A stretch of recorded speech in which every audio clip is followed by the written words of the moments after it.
Kusalya, adalah puteri tunggal Raja Banaputra yang memerintah negeri Ayodhya. Semenjak kanak-kanak, keelokan paras Kusalya sudah terkenal ke seluruh dunia, sehingga para pujangga tiada henti-henti memujinya. Kusalya digambarkan sebagai bunga teratai yang sedang merekah. Ada pula yang melukiskan sebagai penjelmaan Urwasi, bidadari suci yang terjadi dari sari-sari bumi. Puteri Kusalya, Raja Banaputra sangat sayang kepadanya. Baginda bersyukur bahwa dia diperkenankan dewa memiliki anak secantik itu.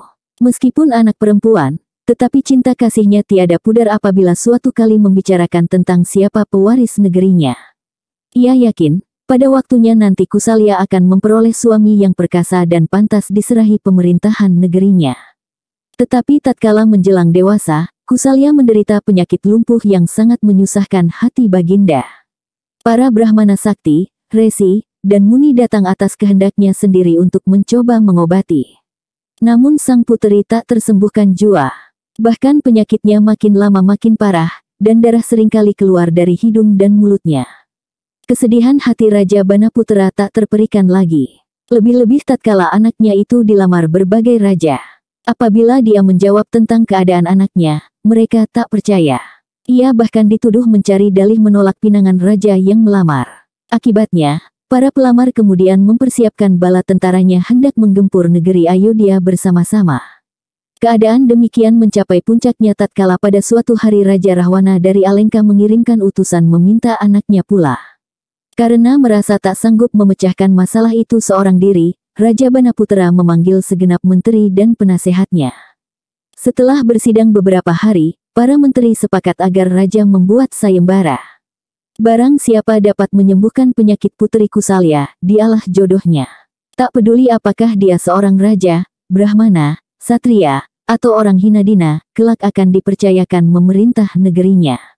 Bunyi sayembara itu mengejutkan para dewa. Terasa bahwa Raja Banaputra telah menyerahkan nasib puterinya pada kekuasaan dewa. Maka Dewa Shiva bermurah hati. Pada suatu hari Dewa Narada diperintahkan turun membawa cupu Astagina berisi air mujarab Maya Mahadi. Air inilah obat satu-satunya yang dapat menyembuhkan penyakit Kusalya. Tetapi Dewa Narada tidak langsung mendarat di Ayodhya. Dia singgah di pertapaan Puncak Molah, bertemu dengan Resi Rawatmaja, sahabat Garuda Sempati. Dewa Narada berkata kepadanya, bahwa dia ditugaskan membawa air Maya Mahadi ke Ayodhya. Kau akan dapat menyembuhkan, dan puteri Kusalya akan jadi istrimu. Dewa Narada berkata manis. Di luar dugaan, Resi Rawatmaja menolak anugerah itu. Sahutnya hamba seorang Brahmacarya. Brahmacarya itu wadat, tidak kawin atau tidak bersentuhan dengan lain jenis. Inilah pilihan dharma hamba sebagai persembahan diri kepada kelestarian hidup. Hamba ingin manunggal dengan sang hidup. Karena itu hamba enggan menerima kenikmatan dunia. Meskipun demikian Kusalya ditakdirkan menjadi istrimu, ujar Dewa Narada. Resi Rawatmaja menggelengkan kepalanya seraya menjawab. Hamba yakin, Paduka pastilah mengetahui akan masalah ini. Bahkan dengan ini, hamba mohon doa restu Paduka, agar hamba lulus dalam dharma hamba ini. Dewa Narada terkekeh-kekeh, lalu bersabda. Kau benar-benar teguh hati. Seluruh dunia terpesona pada kecantikan Salya. Bahkan teruna-teruna seluruh dunia mengharap memperoleh warisan negara pula, tetapi engkau enggan memilikinya. Sungguh mulia sikap hidupmu. Baiklah, aku menyaksikan, cita-citamu akan terkabul. Tetapi sekarang, seumpama jalan, hanya engkaulah yang harus merintisnya, agar Kusalya sampai pada tujuannya. Dengarkan, kelak, Kusalya akan menjadi istri Dasarata. Dasarata kini berada di pertapaan Dandaka bersama Brahmana Yogiswara. Danaka adalah hutan tempat pertapaan Yogiswara. Pemuda itu belum saatnya meninggalkan pertapaan.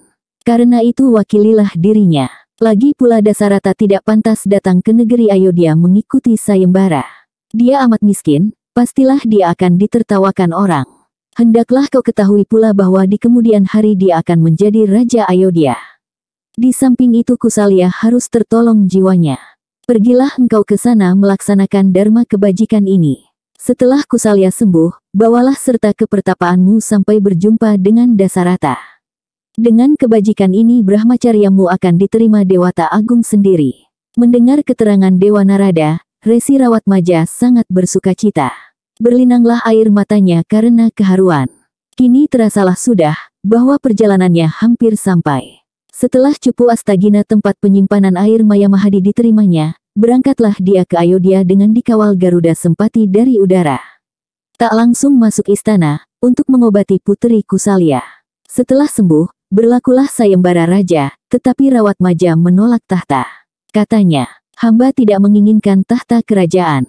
Yang wajib hamba bawa ialah Puteri Kusalya.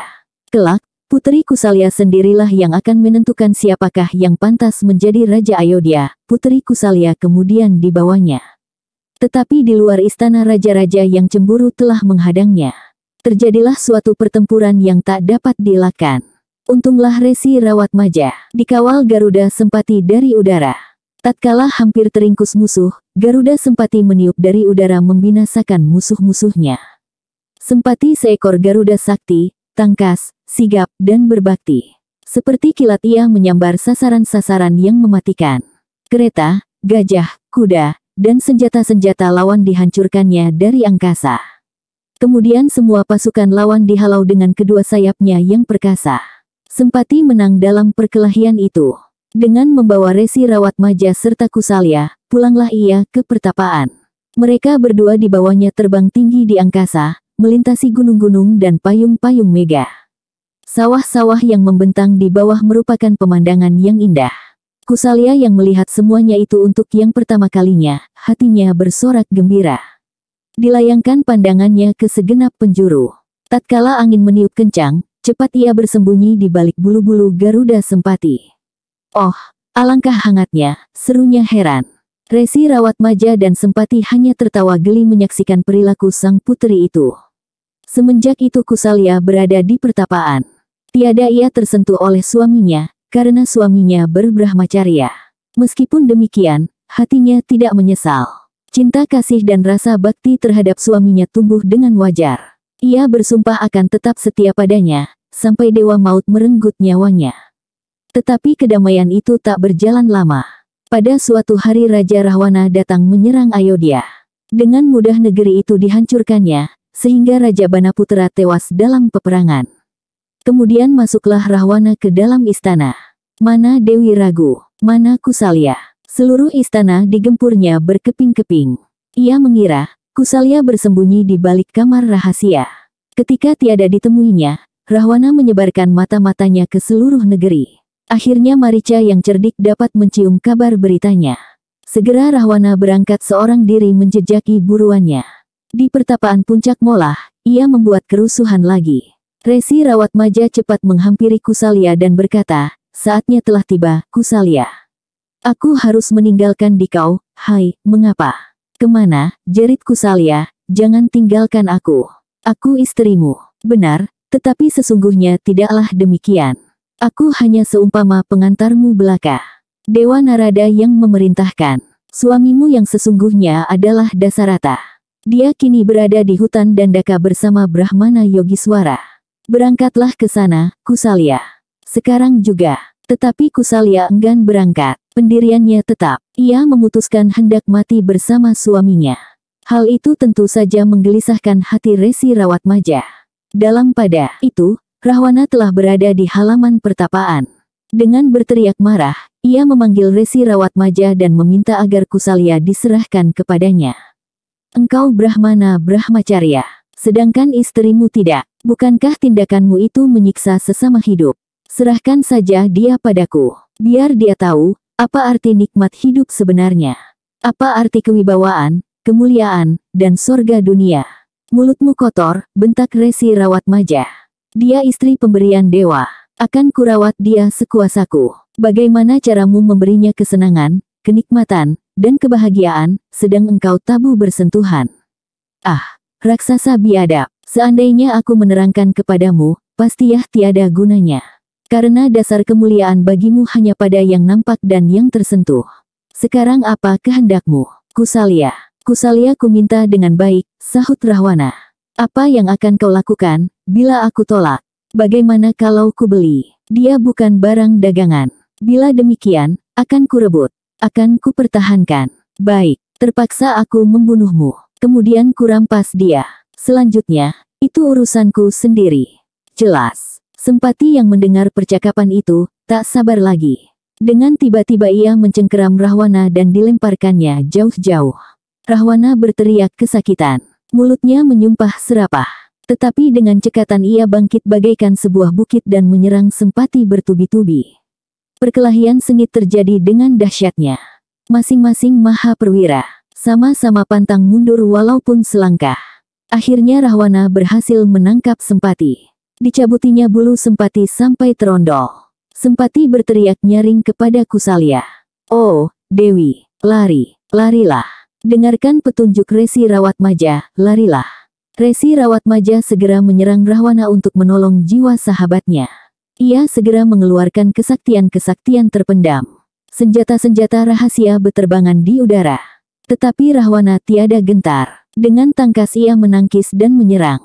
Sambil menyerang, mulutnya tiada henti menyumpah dan memaki-maki. Lambat laun Resi Rawatmaja terdorong ke pojok.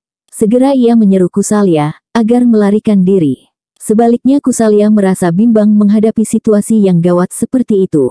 "Dengarkan, Kusalya. Cintakah engkau padaku?" Resi Rawatmaja cemas. "Mengapa Paduka meragukan? Bukankah aku tetap di sisimu meskipun bahaya mengancam? Nah, jika engkau cinta padaku, lakukan perintahku. Larilah Kusalya. Lari, demi cintamu padaku. Apabila engkau tidak mendengarkan perintahku, aku akan berdosa. Dewata akan mengutukku. Aku akan disalahkan, Kusalya. Kasihanilah diriku." Mendengar permintaan Resi Rawatmaja yang mengiba itu, tergugahlah hatinya. Ia mundur mendekati Garuda Sempati. Sekali lagi dia minta pertimbangan pada sahabatnya itu. "Sempati, katakan padaku, apa yang baik kulakukan?" "Larilah, oh Dewi," rintih Sempati. "Lari. Apakah ini bukan suatu kesalahan? Aku takut dikutuk Dewata.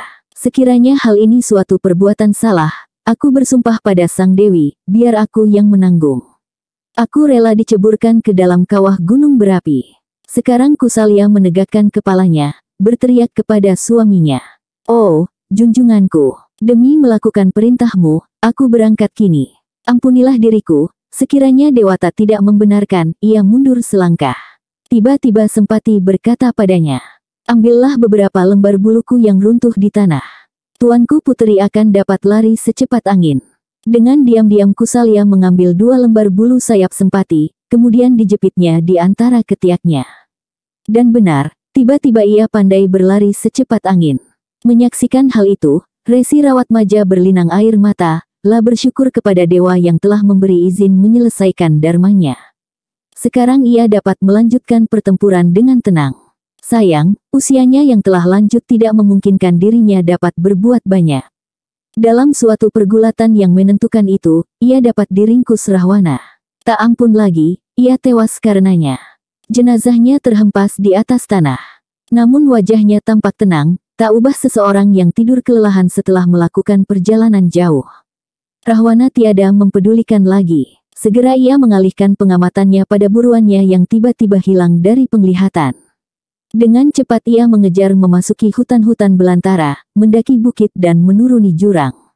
Batu-batu alam yang menghalangi perjalanannya hancur ditendangnya. Ia mengancam pada alam, mengancam pada dewa-dewa. Apabila dewa tidak mempertemukan dirinya dengan Kusalya, ia akan menggempur kahyangan dan merusak kesejahteraan alam.